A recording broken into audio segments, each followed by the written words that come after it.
Hi everyone, my name is Kenny And my name is Rian, and welcome to Candid Perspectives. with Kenny and Ryan. All right, so today we are going to be speaking about toxic masculinity. So, would you all like to introduce yourselves? Hi, my name is Scott and I'm 18 years old. Hi, my name is Lihlumelo and I'm 21. Hi, my name is Antonio and I'm 19. All right, so I have a serious question for you all. Do you all think that it is okay to cry in public? Nah. Reasoning for that is that isn't really something to really show now. Honestly, is because it is draw attention to you, and then when all these people want to know what's going on with you, and then on top of that, people that will be like, hey, look, he just trying to draw attention to himself, or he looking for things and that kind of thing. So honestly, I find it is something like it is. Yes, hold him, take it in each chest, reach home, fear the breakdown while they beat them. So it's a Yeah, no, Let it out. I don't even think it's a gender thing, because I find like crying in public for anybody is kind of, is not really a public thing. If you know what I'm saying. Right. Yeah, for me, unless you're crying out of like, not if you're doing it on purpose, but just so happening, like someone dies in front of you or something, I don't know, then that's fine. Other than that, I don't think you should be crying in public. It's not, Now, it's not nice. I have a question, right? Okay. Like, what kind of cry we talking about? You know, when you eat hot pepper, your eye might water a little bit, and that's understandable, but We mean like falling on the place sad. and We mean like sad tears or like happy tears. Like okay, something really great happens, so I cry, or like something really bad happens, so I want to cry. Like that's what we mean by cry. Okay, say for example, you're walking with your friends in the mall, and then you get this email that says that you failed your course, which means you have to repeat this whole semester, and this was your final semester. I think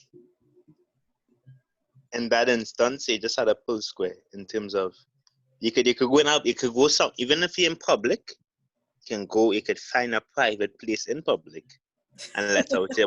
If it bubbling up so much enough, find somewhere isolated, let it out, come back. Do just like, for example, say you're in the movies, the middle of the movie, a funny part going on, and you get the email and you bust out crying. Time. Know the place for that. So I think if you're in public and you really can't hold it in, isolate and explode. Okay, but what do you think is like the big issue with men crying in public? Like to me, I feel like it's not that big of a deal. Like, is it like that you guys are afraid that it makes you look weak or something, or is that like more of a girl thing to do? No, for me, it's not that. I just don't like drawing too much attention to myself. Right. yeah, same. Because I mean, that is part of it, but in my opinion, it's nearly something that you really like show too much. It's more like me personally, yeah. Right. I prefer to like something private. Most of them like, because usually when I like, if I start a crying thing going, it's like I lose control of myself, and I prefer to be in full control of myself if I'm in public or something. So when I'm home, if anything might happen, nobody but me know about that, to be honest. Right. So, okay, forget the public setting. Would you cry in front of other people? Like if you're with your friends or significant other, is it okay to cry in front of them? Once it's somebody that you trust, you really trust, yeah. Okay, but actually, kind of jumping off of what Ryan said, would you judge a friend or somebody if they cry in front of you? No, really, simply because I would take two ways. I'll interpret it as I say, all right, this person trusts me enough to open up emotionally in front of me. So, you know, Right. as a standard. And also I'll take it as, okay, this probably real serious because for this person to be crying like that, Yeah. you understand? These Yeah. situations are really, really severe. Okay, that's true. That's true. So, in terms of toxic masculinity, would you ever wear a skirt? Or would you judge somebody who decides that they want to wear a skirt? Okay. Honestly, if you're not hurting anybody and you get some form of, I guess, Satisfaction. satisfaction, you like yourself in it, I guess, by all means. But I will have several questions. But honestly, I mean, if that is your flick, though, Yeah, same goes for me. I Mhm. wouldn't wear one, but I won't judge you if you do. I mean, you can do whatever you want as long as it doesn't affect me in any type of way. Me personally, I wouldn't wear one. Right. And right now it's COVID season, so socially distancing, you know, social distance yourself from, 6 feet apart. And Oh maybe, my gosh. yeah, I want to, you understand? COVID, Yeah. just because of COVID, no other reason, just because of the COVID. For sure, for sure. All right. So, would you all ever wear nail polish? see that Scott vibe, though. I mean, I respect your thing, though. Once you like it, though, that's our vibe. But me personally, though, nah. I mean, maybe the clear coat to like prevent myself from biting my nails or something like that. That's a habit. But other than that, nah, me and I not too much for the fancy color and nah. Oh yeah, no, I'm not doing any fancy colors. I keep, like I said, I could keep it simple. It's just plain black, and I go in like fluorescent yellow and pink, and acrylic nails. No, it's just short nails, one plain color. Okay, so yeah, so I noticed that with black or like clear gel, like everybody's just like, yeah, that's fine, or whatever. But like, what if somebody wants to wear their like pink, orange, or green or something? Like, what's wrong with that? I would assume you're over the fence. Me personally, I find that real tough, right? And I'm explaining to you why. Because it's either two things that happen. It's either you go into a store and say, see, out of all the colors, I want that one, right? And you purchase it using your hard-earned money in this hard-earned times, and go home and say, yeah, boy, you cut it yourself, and you're all right. I ain't smudge it, you blew it. Yeah. Now, if you want to go through all of that, Yeah. socially distance yourself, please. COVID, you understand? Gotcha. And like, on the other hand, like, for example, let me say it's like a day or something. You just do like, if it's something like therapeutic, right? Right. If for you is something therapeutic, I understand, cool. But if you're doing it just to jump out yourself, COVID, social distancing, please. I really don't like that. Gotcha. And we could bring up the points of there are a lot of couples where where a guy would let his significant other paint his nails because they feel like it. Right. Yeah, that's a vibe, honestly. But once he leaves the house, it's you could just pass the nail polish remover, please. I just want to. Yeah, just clean it off, dog. I mean, Just it's nice. Why could What if she wants you to keep it on just because? You're like, why not? Nope, no. Hello, No. it's not a joke anymore. Like, okay, funny, but It was cute when you bring it and say, yeah, let me try something. But it's not cute when you say, no, keep it on to go outside. Hell, no. Hell One no. go meeting with stone. Where it on for the meet? Okay. Hell no. Get No, out. I Get I out. would expect her. I would expect her to respect my decision to take it off because you can't force me to keep it on. Like right? you never see me wear it in the first place. This is just like a hobby we do when we're inside the house. So why would you want me to like keep it on outside the house? Gotcha. I would take it off. Yeah. So you all think it's like a time and place thing as well?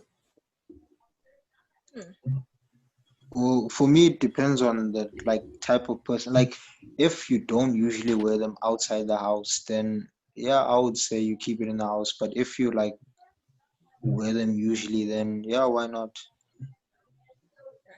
But Okay. That's based on what Mello was saying, in terms of like he should, like, she should be able to like respect the fact that you don't want to bear it out.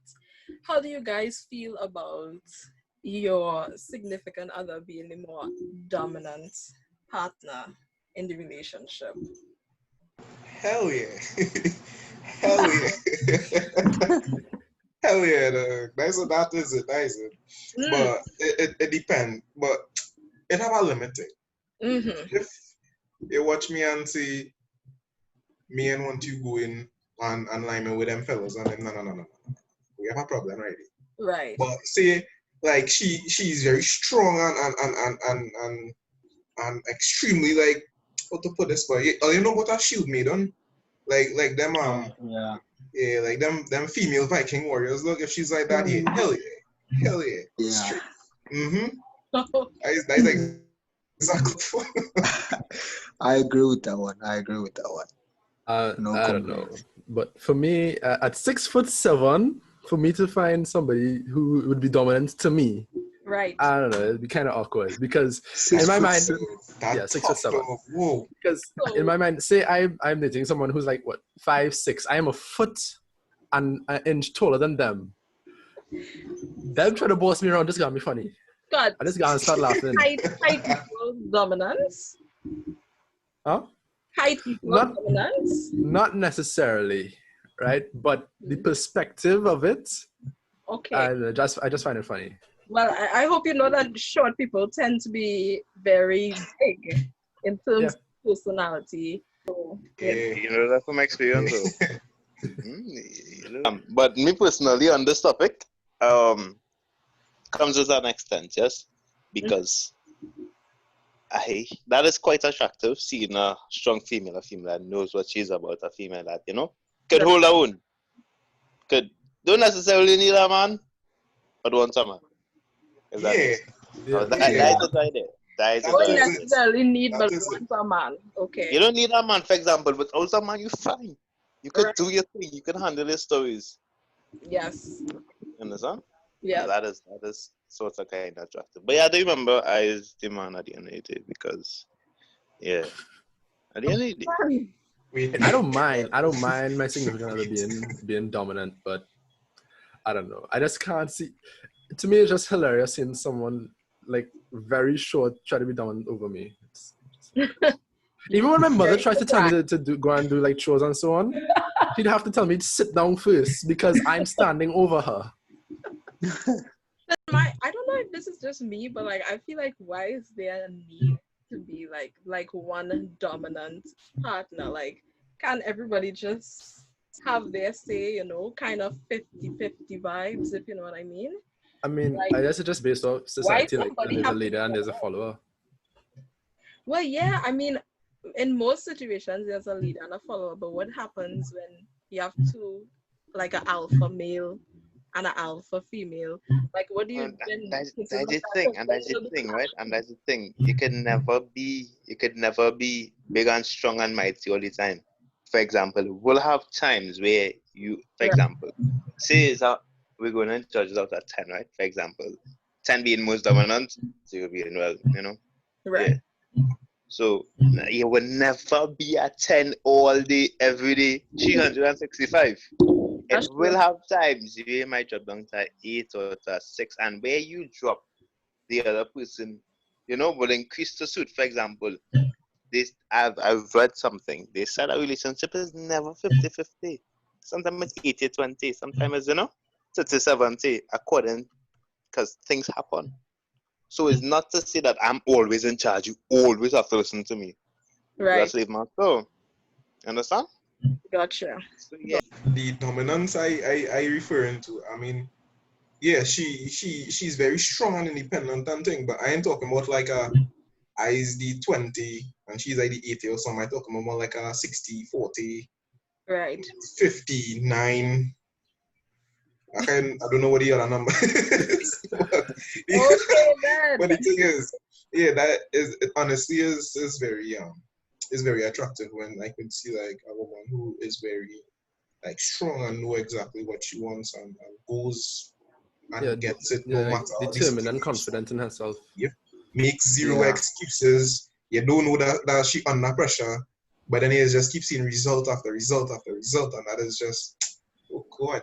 Yeah. That is my heart right there. Though. I like to Okay. see that My is the very gosh. So attractive. along these lines, right? If you had a significant other and she was making 6, 7 figures, and she's like, I want to start a family, but I have to work a lot. So I want you to stay at home with the children. I Is mean that that is I cool don't with mind. you? 6-7 figures, you said. yeah, that I will. I will don't pack care. lunch kits every day. exactly. Every day I pack in lunch kits.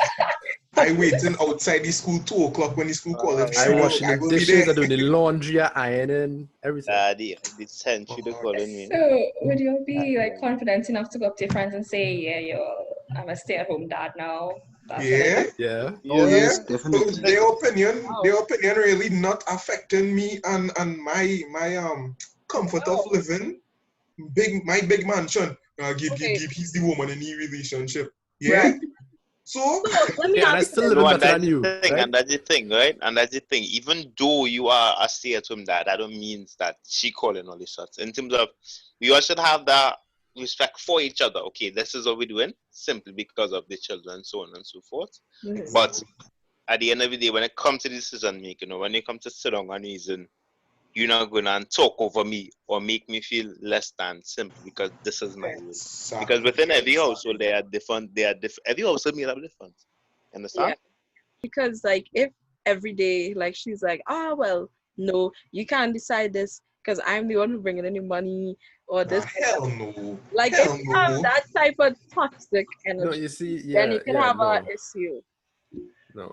Can't be controlling. It can be dominant, but not controlling. There's a difference. Yeah. Yeah. Yeah. Me and man the So, dominant part, but when you wanna watch me and belittle me, Chief, you can't hit me that shot. You coming home late hours of the night and you have food to eat, the children well cared for, and everything, the house being right, maintained. You can't watch me and belittle me. That is no easy task. right. So what about the flip where like it have certain women who stay at home and are stay at home moms and then like hear no end. Oh, you can't say this. Who paying the bills? Da, da, da, da. Like Nah, in that madness. case, can you see the fault of the man in the same way? Yeah. Yeah. Just Yeah. as Yeah. equal because as I say, those tasks are not easy. It's very demanding mentally, physically, because when you're out with the children, you gotta make sure you have eye all over your head. Right. Right? You gotta know exactly which part they are. Mhm. You gotta be sharp. And then when you're driving and thing too, your eyes is just be all over the place. It isn't really an easy task. And then making sure meals prepared and thing on time. Right. You're going to every football training session. You're going to every archery session, whatever it is, every violin or piano practice. Yeah, it is a very demanding and And difficult not only task that, for if any man. like if anything happens to the children, you have to be able to stay calm and take care of it and keep a level head. Yeah. Exactly. That's That true. is no easy task. So why do you think that some like men feel slighted if their significant other makes more money than them or has the like is the breadwinner of the family? Like why do you think some of them feel slighted? Well, we know y'all don't feel that way, but why do you Because think that some people feel that way? by nature are providers, right? We are the ones that's supposed to provide. The Mm. women are supposed to be the nature. We are supposed to take care of the woman, essentially. That's what we were taught. That was we were brought up knowing. So Okay. when a guy isn't doing that, Mm. that's why some men feel less than simply because it's not really boss. They're not really fulfilling their duty of the provider. Okay. I think it's like a built-in thing because we even know like from the early years of mankind, men were the hunters and then like the females were the gatherers. So I think you can't really help it. It's like human nature, basically. I mean, the times change. I mean, we went from hunting down mammoths and all that, and bringing home these massive animals to the village to the paper. You know, it's easy for both parties now. Basically, even the playing field with the comforter, with the standard of living and all that we're living in right now. That even the playing field for both sides to be able to provide. So honestly, I say it's an ego thing. Some fellas just can't see and like the woman or something like that be more than them because it does affect them hard. But that don't make you a man. At the end of the day, this is how I see it. Sorry if I'm talking too long, but this is how I see it. Go right ahead. This is the male perspective. You go right ahead. Okay. How I see it is, oh, you're big to call yourself a man, but then when the woman started bringing more money than you, you are affected. He's not a man then. He's not a man. He's a little boy. Big men understand that yes, this is money into the household. This is we do have to be scraping month to month to month, or sometimes even week to week. Anymore. This is money towards the household. So honestly, I can't see how fellas is going. So honestly, I can't process it. I really can't process it. It's a tradition of the societal norms of the older generations. So you would actually see as the older generations die out that it will become less and less of the norm for men to be the sole breadwinners and then more be shared, or it could even be the woman who becomes sole breadwinners in some households. Right. Yeah.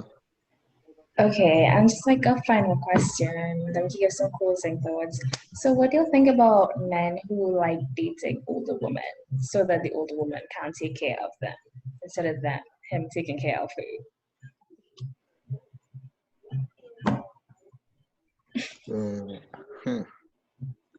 I think it depends on your reason. Like, if it so happens that if you're dating a woman and it so happens that she's older than you, then I think it's fine. But if you go into the relationship specifically for that reason, then I think you're messed up. It's like girls looking for what you call this, like gold digging, basically. It's basically the other version of gold digging. Yeah. Okay. I mean, I think it's called the same thing. I think so. Like a sugar mama. Sugar mama. Yeah, Yeah. sugar mama. Yeah.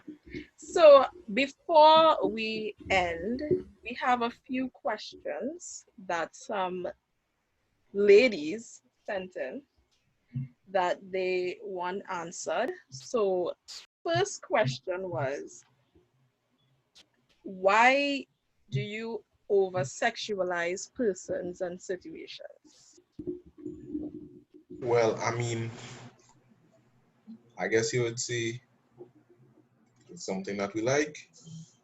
And as humans, I think we can all agree that when we see something or getting something or that we like, we want more. Okay.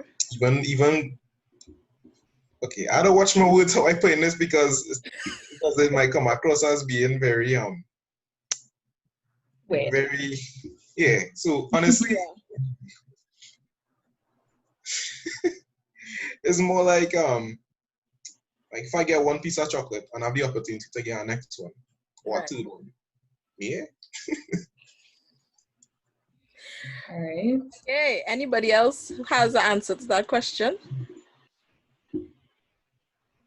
I would say it's also once again human nature, because I don't even know if it's real or not, but I know, like, on Google at least it says the guys 80% of the time have cake on their mind. So yeah, like I think we sometimes overlook that. Like, we think of social norms and that, but at the end of the day, we're just like normal human beings. Right. Who just have feelings, and sometimes you can't even control those feelings. I can't say anything else besides it's human nature. Right. And one last question from someone who asked, so when you'll say that you'll have a crush or you'll like somebody, is that you observing them over a period of time and you realize that you have genuine feelings for this person? Or is it that you saw a person, you find them attractive, and tomorrow you're going to like somebody else? Well, it's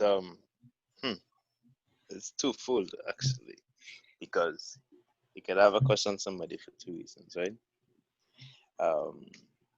And let me explain. One, it could be a physical attraction. Example, when, let's say I was a bit younger, there was this lady. She is a nurse. Every time I see this woman, I would go out of my mind.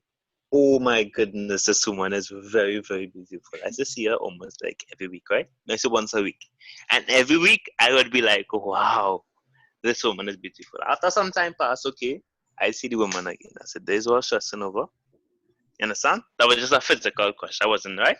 Right. Not to say she's unattractive or anything like that, but you know, like, you understand? Sometimes it's just physical, it just comes and goes. So if it's a physical, it would come and go. But if in terms of like somebody you observe that has certain personality traits and that you're really into, that one would last longer. That one would transcend time because Then it it's could also be a quality. combination of the two. Yeah, and also could be a combination of it too, because you can see somebody looking wow, and then their personality, and then traits are like wow. So that is the one. Like it's stages, right? Short term, they just look good. Medium, you have nice traits, but you're not looking all that what's up. Long term, yeah, the combination of the two in terms of like amazing traits, amazing looks, beings. Thank you guys so much for sharing your opinions and your perspectives so honestly. So that's it. Bye. Thank you so much for watching. If you'd like to suggest a topic, leave a message in the comment section. If you'd like to see more videos, click the subscribe button and turn on your post notifications.